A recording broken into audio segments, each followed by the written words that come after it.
Tərtərdə bir ailənin 4 üzvünün dəm qazından boğularaq ölməsi ilə bağlı bəzi detallar məlum olub. Belə ki, hadisə Kəlbəcərdən olan keçmiş məcburi köçkünlər üçün salınmış Sarov qəsəbəsindəki həyət evində baş verib. Qafqaz İnfo xəbər verir ki, bu barədə Teleqraf Aza ailənin yaxınları məlumat veriblər. Qeyd olunub ki, ailə qəsəbədə 2 il imiş ki, keçmiş məcburi köçkün kimi müvəqqəti məskunlaşıbmış. Hadisədən əvvəlcə qonşular xəbər tutublar. Onlar saat 10-11 radələri olsa da, evdə heç kimin çıxmadığını görərək mənzilə daxil olublar və ailənin 4 üzvünün vəfat etdiyini aşkarlayıblar.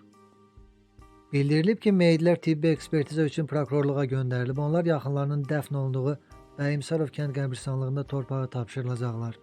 Ehtimal olunur ki, ailənin ölümünə səbəb qaz sobası olub. Hadisə yerinə hüquq mühafizə orqanlarının əməkdaşları, polis işçiləri və əməliyyatçılar gəlib araşdırma aparıblar. Qonşular pəncərədən baxaraq görüblər ki, ailənin bütün üzvləri yorğan döşəkdədir. Adi dəmirdən düzəldilən qapını qıraraq evə daxil olublar. Onlar 2 ildir ki, qəsəbədə yaşayırdılar. Sarov kəndinə Bəyimsarovdan, yəni qonşu kənddən gəlmişdilər.